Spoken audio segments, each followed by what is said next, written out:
In a quiet little town where everyone seemed to know each other, there lived two twins who were different from most of the kids around them.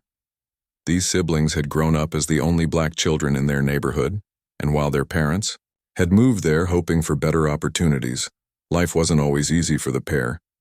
From an early age, they faced challenges that no child should ever have to deal with. Racist comments whispered behind their backs, being left out of birthday parties, and cruel jokes about the color of their skin. The twins tried their best to fit in. They smiled through the hurtful words, laughed along when others made fun of their hair or culture, and even went out of their way to be friendly to classmates who ignored them. But deep down, it stung. Every snide remark chipped away at their confidence, leaving them feeling like outsiders in a place they called home. One day, something happened that changed everything. The younger twin, a boy full of energy but also easily hurt, was cornered by a group of older kids during recess. They teased him relentlessly, throwing racial slurs his way and mocking the way he talked. He clenched his fists, trying not to cry, but anger got the better of him. When he finally lashed out, swinging wildly in defense, the bullies laughed harder, pushing him to the ground before walking away. That evening, sitting on the steps outside their house, the boy broke down. His twin sister sat beside him, her heart breaking as she watched tears stream down his face. She hated seeing him this way, hated feeling powerless herself. That night, unable to sleep, she overheard their dad talking softly to their mom about his own childhood struggles. "Back then," he said, "I learned karate. It gave me strength, not just physically, but mentally too." Something clicked in her mind. What if they could learn how to defend themselves, not just against punches and shoves, but against the fear and helplessness they felt every time someone treated them unfairly? The idea sparked hope in both of them. The next morning, they approached their parents with wide eyes and eager voices, asking if they could join a martial arts class. After some thought, their parents agreed, enrolling them in a nearby dojo. Walking into the dojo for the first time was nerve-wracking.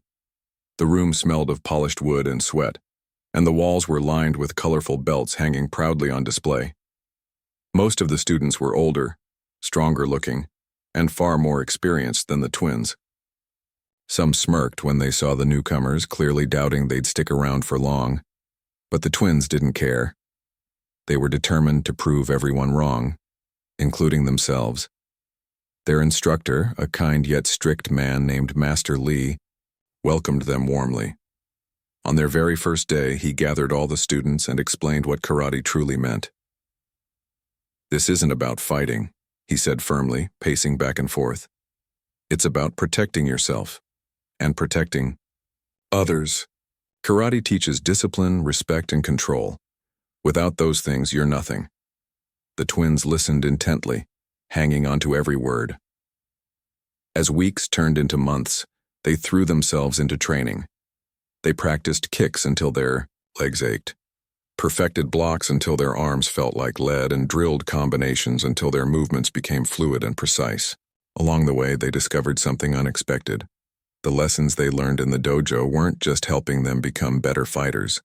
They were helping them become stronger people. For the first time, they started standing up for themselves. When someone made a rude comment, they responded calmly instead of shrinking away. When kids tried to exclude them, they found ways to include themselves. And slowly, ever so slowly, they began to feel less like victims and more like warriors. But even as their confidence grew, the world outside the dojo remained harsh. Racism still lingered in whispers and stares, and the bullies hadn't disappeared completely. Yet with each passing day, the twins grew bolder. They knew they couldn't change the entire world overnight, but maybe, just maybe, they could start by changing their corner of it. Little did they know their journey was only beginning. Training in the dojo quickly became the highlight of the twins' lives. Every session was a mix of hard work, discipline, and small victories that fueled their growing confidence. At first, they struggled to keep up with the older students. Their punches lacked power, their stances wobbled, and their kicks often missed the target altogether. But Master Lee had a way of pushing them without making them feel discouraged. He'd nod approvingly when they improved, even if it was just by a tiny bit, and remind them that progress came one step at a time. The boy, who had once felt so powerless against bullies, found himself drawn to the physical challenge of karate. There was something satisfying about landing a clean punch or holding a perfect stance despite his trembling legs. For the first time, he felt like he had control over his body, and more importantly, over his reactions. The girl, on the other hand, discovered an inner calm she hadn't known before. Karate wasn't just about strength, it was about focus, patience, and knowing when to act and when to hold back. She loved how it made her feel grounded, like she could face anything life threw her way. Master Lee often emphasized the mental side of martial arts.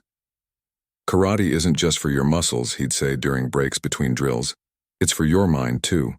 You need to be sharp, alert, and ready, not just to fight, but to think. He taught them breathing techniques to stay calm under pressure, strategies to anticipate an opponent's moves, and ways to de-escalate situations before they turned violent.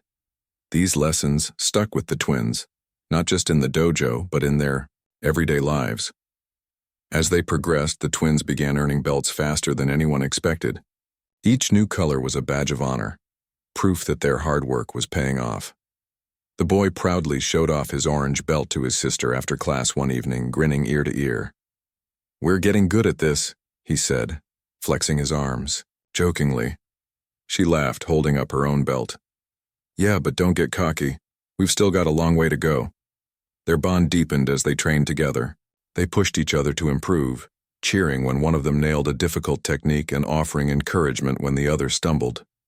During sparring sessions, they challenged each other fiercely, always striving to be better, but never forgetting that they were teammates, not rivals.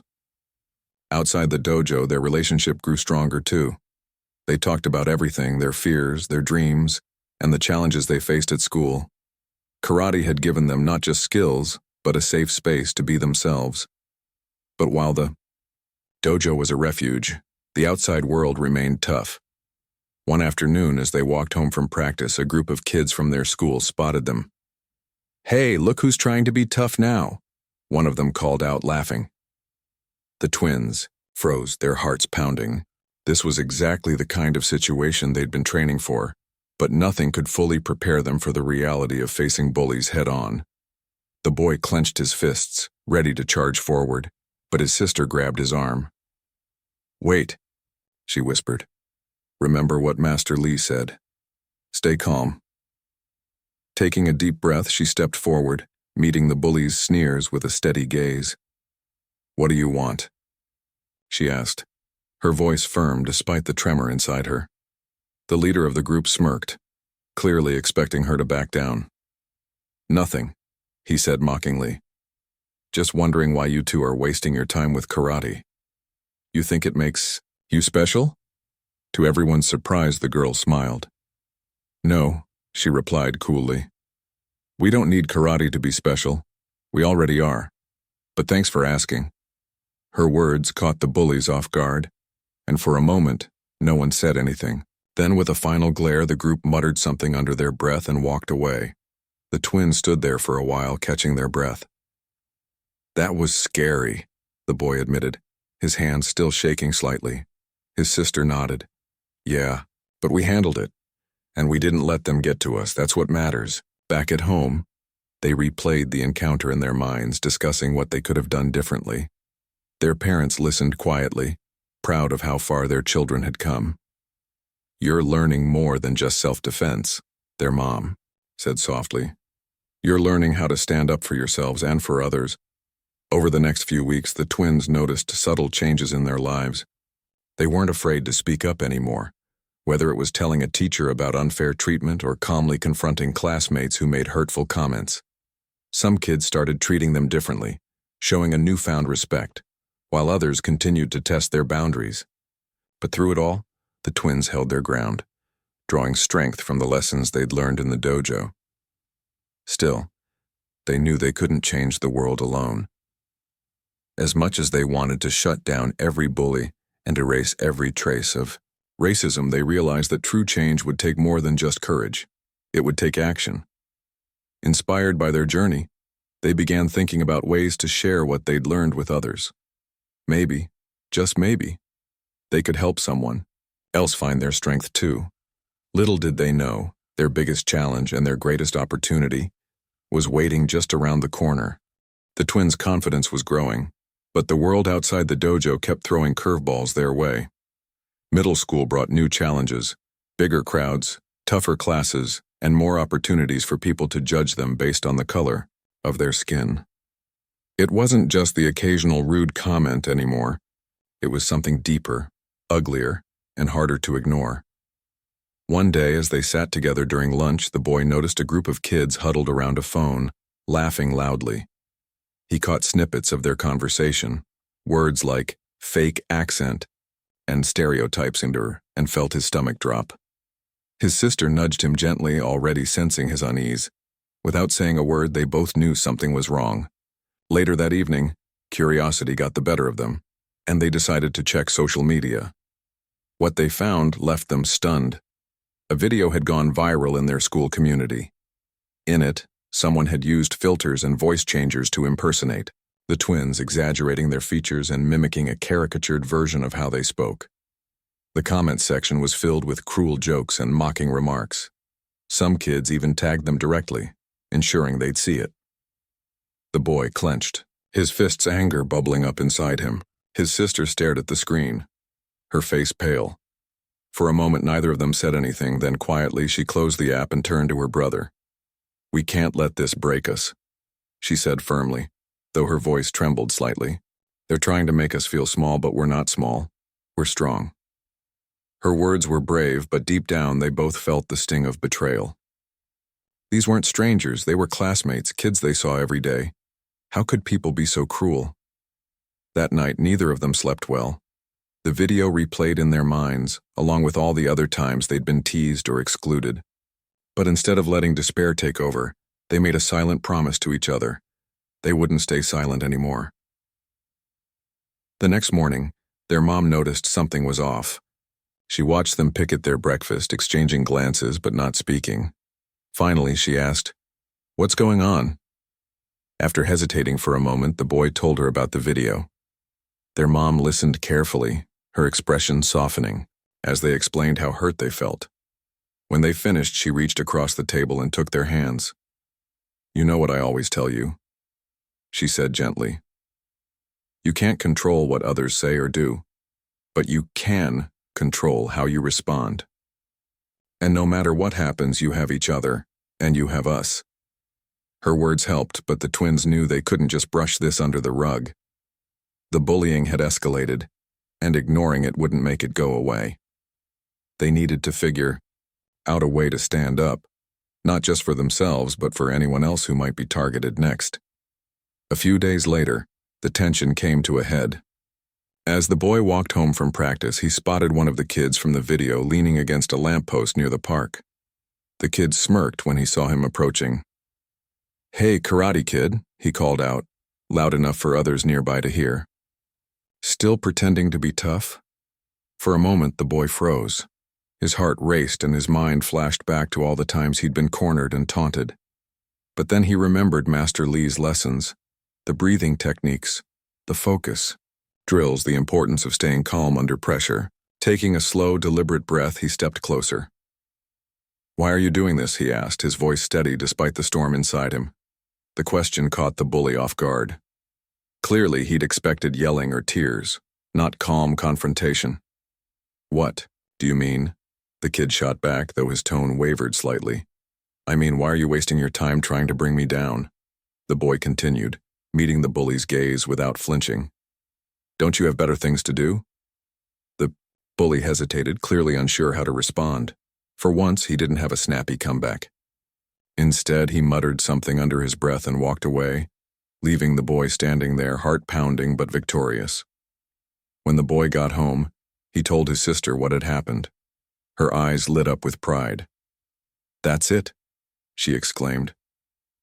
"That's exactly what we need to do. We can't change the way people think, but we can show them that their words don't define us." Inspired by the encounter, the twins began brainstorming ways to turn their pain into purpose. They decided to start small, by talking to their teachers about the bullying and asking for help addressing it. To their surprise, several staff members were already aware of the issue and welcomed their input. Together, they came up with an idea. A school-wide assembly focused on kindness, respect, and standing up against hate. The twins worked tirelessly to prepare for the event. They created posters featuring quotes about resilience and unity, wrote speeches sharing their own experiences, and even filmed a short video highlighting stories from other students who had faced bullying. On the day of the assembly, nerves buzzed through the air as they stood backstage waiting for their turn to speak. When they finally stepped onto the stage, the room fell silent. The boy gripped the microphone tightly, his knuckles white, while his sister adjusted hers with a deep breath. "We're here today because we've been where some of you might be right now," she began, her voice clear and strong. "We've felt alone, scared, and powerless. But we've also learned that we have the power to rise above it." As they spoke, the audience listened intently. Some students nodded in agreement while others looked down, perhaps reflecting on their own actions. By the time they finished, the room erupted into applause. For the first time in a long time, the twins felt like they were making a difference. But they weren't done yet. This was just the beginning of a much bigger mission, one that would take them far beyond the walls of their school. The success of the school assembly gave the twins a taste of what was possible when they used their voices to inspire change. For the first time, they realized that their story wasn't just about them. It was about everyone who had ever felt small or powerless. The positive feedback from students and teachers fueled their determination to do more. They didn't want this to be a one-time thing. They wanted to create something lasting, something that could help others long after the applause faded. That's when they came up with an idea. Free after-school karate workshops for kids who needed confidence as much as they once did. They pitched the concept to Master Lee, explaining how martial arts had transformed their lives, not just physically but mentally and emotionally. To their relief, he loved the idea. "Karate is meant to empower people," he said with a proud smile. "If you two are ready to share what you've learned, I'll support you every step of the way." With Master Lee's blessing, the twins got to work. They designed flyers advertising the workshops, emphasizing that no experience was necessary and that all were welcome. Their parents helped them spread the word, posting on community boards and talking to local organizations. At first, turnout was modest. Just a handful of curious kids showed up, but the twins poured their hearts into teaching. They started each session by sharing their own struggles, making it clear that they weren't there to judge anyone. "We've been where you are," the boy would say, "and we're here to tell you that you're stronger than you think." As weeks went by, the workshops grew in popularity. Kids of all ages and backgrounds began showing up, eager to learn not just punches and kicks, but also how to handle tough situations without losing their cool. One girl, barely 9 years old, stood out because she seemed terrified to even step onto the mat. Her hands trembled as she tried to mimic the basic stances, and her face flushed red whenever she made a mistake. But the twins encouraged her gently, reminding her that everyone starts somewhere. By the end of the session, she was smiling, a small victory, but one that meant the world to them. Word of the workshop spread beyond their neighborhood. Parents started reaching out, thanking the twins for creating a safe space where their children could grow stronger, not just physically, but emotionally too. Some shared stories of how their kids had begun standing up for themselves at school or speaking up when they saw someone being treated unfairly. These testimonials reinforced the twins' belief that they were onto something powerful, but the journey wasn't without its challenges. Not everyone supported their efforts. A few classmates mocked the initiative, calling it a waste of time or accusing them of seeking attention. Others dismissed it altogether, saying things like, "Why bother? People aren't going to change." Hearing those comments stung. But the twins refused to let negativity derail them. Instead, they leaned on each other and their growing network of supporters, friends, family, and even strangers who believed in their mission. Their Dedication didn't go unnoticed. Local newspapers caught wind of their story and featured them in an article titled, "Young Warriors Fighting Back Against Bullying." The piece highlighted not only their personal struggles but also the impact of their workshops. Overnight, interest skyrocketed. Donations poured in from people eager to help expand the program, enabling the twins to rent a bigger space and buy equipment for new students. Teachers invited them to speak at schools across the region, amplifying their message of resilience and unity. Amid all the excitement, the twins continued honing their own martial arts skills. Training became a sacred part of their routine, a reminder of where they'd started and how far they'd come. The twins' efforts to spread kindness and resilience were gaining momentum, but life has a way of testing even the strongest people. One summer evening, their town hosted its annual festival, a lively event filled with food stalls, music, and games that brought everyone together. The twins looked forward to it every year, not just because it was fun, but because it felt like a rare moment when the entire community came together as one. This time, however, things took an ugly turn. As dusk settled over the park, casting warm golden light across the bustling crowd, the twins were walking toward a game booth when they noticed tension brewing nearby. A group of young adults, clearly drunk and rowdy, had started causing trouble. At first, it seemed harmless enough. Loud laughter, crude jokes, and clumsy attempts to cut lines at the rides. But soon their behavior turned mean-spirited. They began targeting people of color in the crowd, hurling racial slurs and making snide comments loud enough for everyone to hear. The atmosphere shifted instantly. Families tried to steer clear, parents pulling their children closer as if shielding them from harm. Some bystanders exchanged nervous glances, unsure whether to intervene or stay silent. The twins froze, caught between fear and anger. They recognized some faces in the mob, kids they'd gone to school with, people they'd passed on the street countless times. How could neighbors act this way? For a moment, the boy clenched his fists, ready to step forward, but his sister grabbed his arm. "Not yet," she whispered urgently. "We need to think." She scanned the scene, her mind racing. What would Master Lee do? He always said true strength wasn't about rushing into fights, it was about staying calm and finding the right moment to act. The mob singled them out next. One of the guys pointed directly at the twins, sneering. "Look who's here," he jeered, his voice dripping with contempt. "Thought you two were too good for us, huh?" His friends laughed, egging him on. The crowd around them grew quiet, watching nervously. No one stepped in to defend the twins. Instead, most people looked away, pretending not to notice. The girl swallowed hard, her heart pounding. She glanced at her brother, seeing the same mix of fear and fury reflected in his eyes. Then she remembered something else Master Lee had taught them.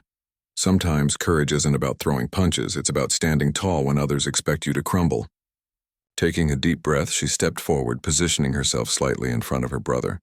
Her stance was steady, her expression unwavering. "We're not afraid of you," she said loudly, her voice cutting through the tension like a knife. The leader of the group smirked, clearly expecting tears or apologies, not defiance. "What did you say?" he demanded, stepping closer. "I said we're not afraid of you," she repeated, louder this time. Behind her, the boy squared his shoulders, mirroring her confidence. "If you want to prove something," she continued, her tone sharp and unshaken, "prove it by being better, not by tearing people down." Her words hung in the air, silencing the group momentarily. The leader faltered, thrown off balance by her composure. For once, he didn't have a comeback. Instead, he muttered something under his breath and took a step back. The rest of the mob hesitated, their bravado crumbling under the weight of her calm authority. That's when something remarkable happened. A woman standing nearby finally spoke up. "Leave them alone," she said firmly, stepping forward. Others followed suit, forming a protective circle around the twins. Someone called security, while another person led the twins away from the scene, ensuring they were safe. Within minutes, the mob dispersed, their energy deflated by the united front of strangers who refused to let hate win. Afterward, as the twins sat on a bench catching their breath, they couldn't believe what had just happened. Their hearts were still racing, but so was their sense of pride. They hadn't backed down. They'd stood their ground, and in doing so inspired others to stand with them. It was a powerful reminder that change often starts with a single act of courage. Word of the incident spread quickly. People who had witnessed the confrontation or heard about it later were moved by the twins' bravery. Social media lit up with posts praising their actions, and local news outlets covered the story, highlighting how ordinary citizens had come together to shut down hate. Overnight, the twins became symbols of resilience in their community, but fame wasn't what they wanted. When reporters approached them for interviews, they politely declined, redirecting attention to the importance of collective action. It wasn't just us, the boy explained during one brief interview. It was everyone who stepped up. That's what really matters. Their focus remained on their mission, to empower others to find their own strength. In the weeks following the festival, attendance at their karate workshops surged.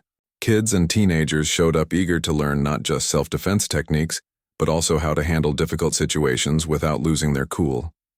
Parents thanked the twins for giving their children tools to navigate a world that wasn't always kind. Still, the experience left its mark. The twins knew they couldn't erase racism or bullying entirely. It was deeply rooted in society. But they believed they could chip away at it, piece by piece. Every workshop, every speech, every conversation was another step toward creating a safer, more inclusive community. One evening, as they sat on the porch watching the sunset, the girl turned to her brother. "Do you ever wonder if we'll ever stop fighting battles like this?" she asked softly. He thought for a moment before answering. "Maybe not completely, but I think we can make the battles smaller, and maybe someday someone else will pick up where we leave off." She nodded, leaning back against the railing. Despite everything they'd been through, there was hope in her smile, a quiet certainty that their work mattered, no matter how long the road ahead might be. After all, they'd already proven that even in the face of hatred, courage could spark a chain reaction of kindness and unity, and that was worth fighting for. The twins' bravery at the summer festival became a turning point, not just for them, but for their entire community.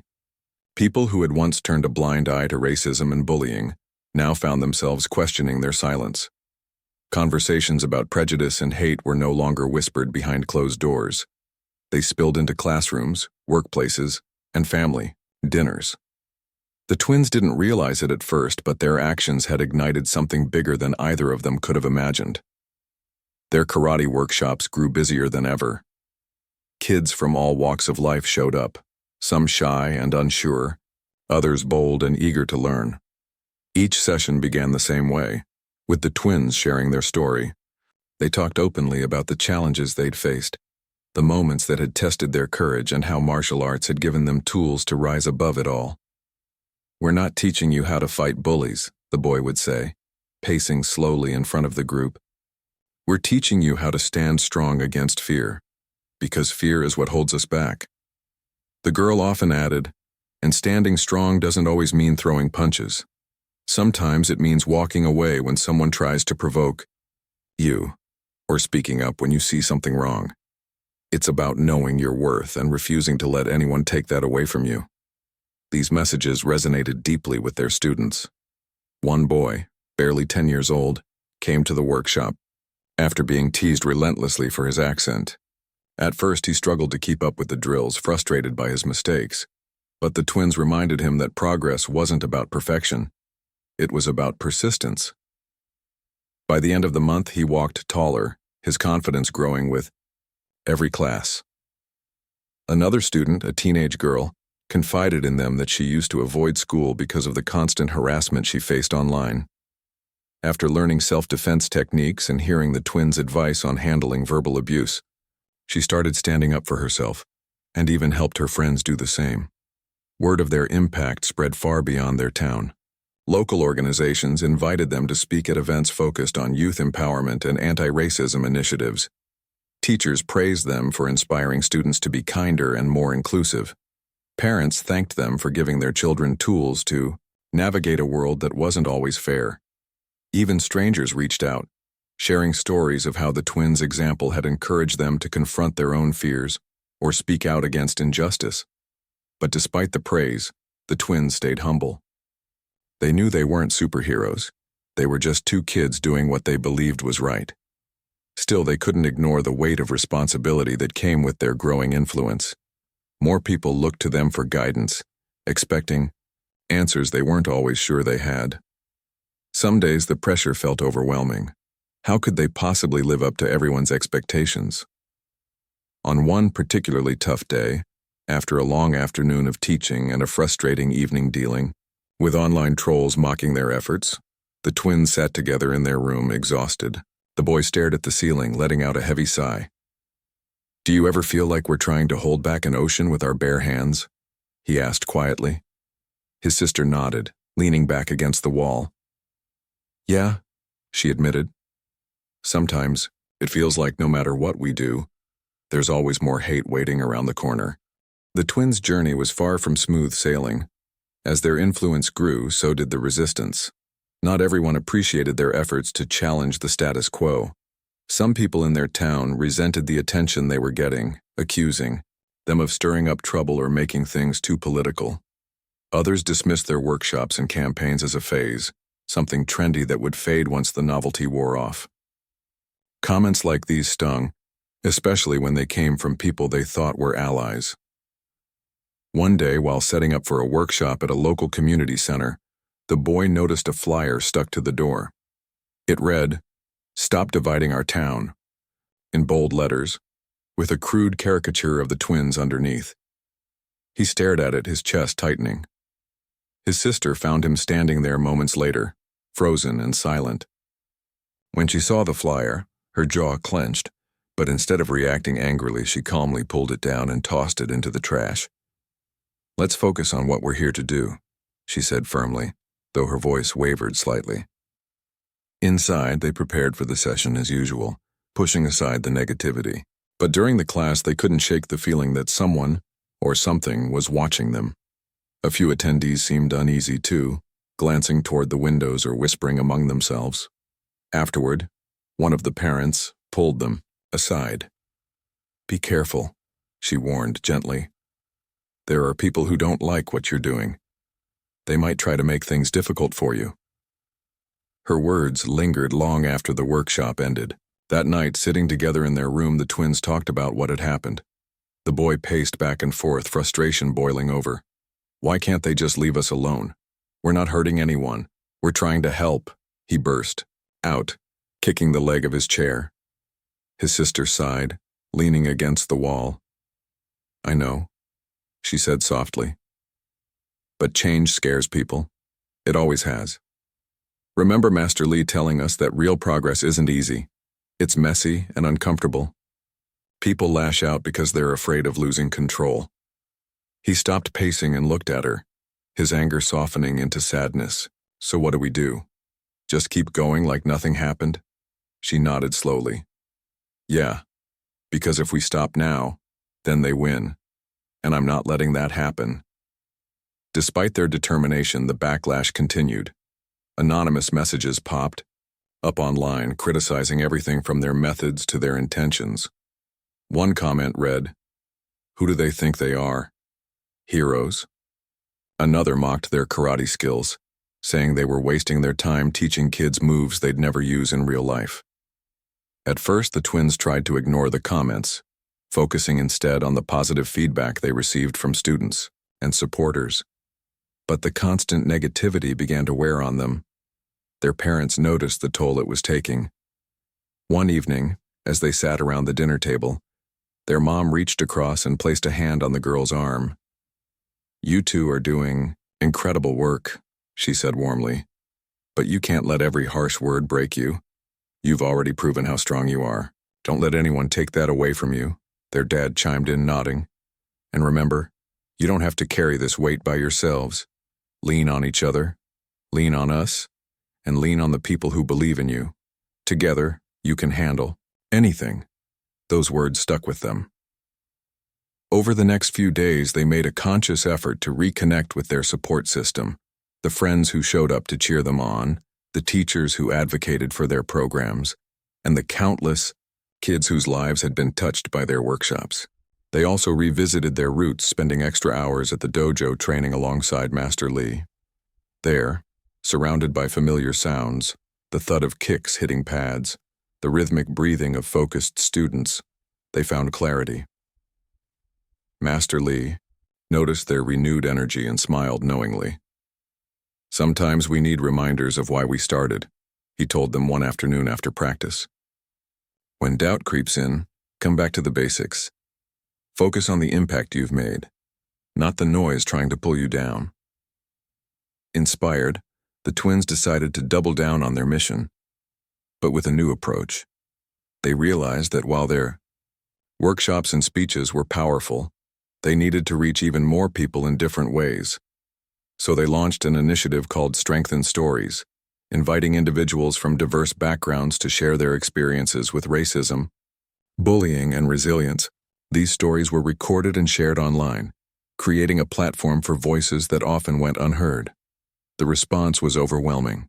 People from all over, their town, neighboring cities, even distant states, reached out to contribute.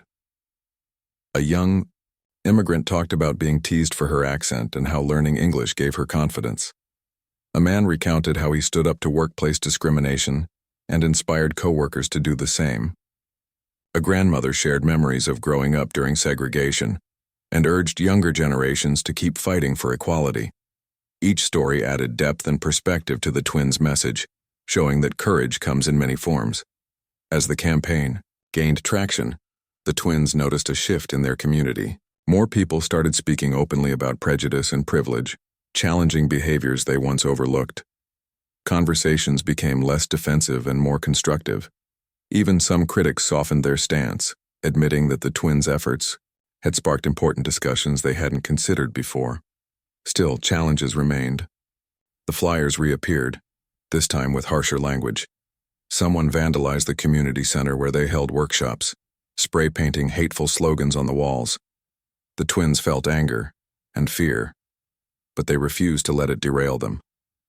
With help from volunteers, they cleaned up the damage and kept moving forward. One evening, after another long day of teaching and planning, the boy looked at his sister and asked, "Do you ever wonder if we'll ever see the end of all this?"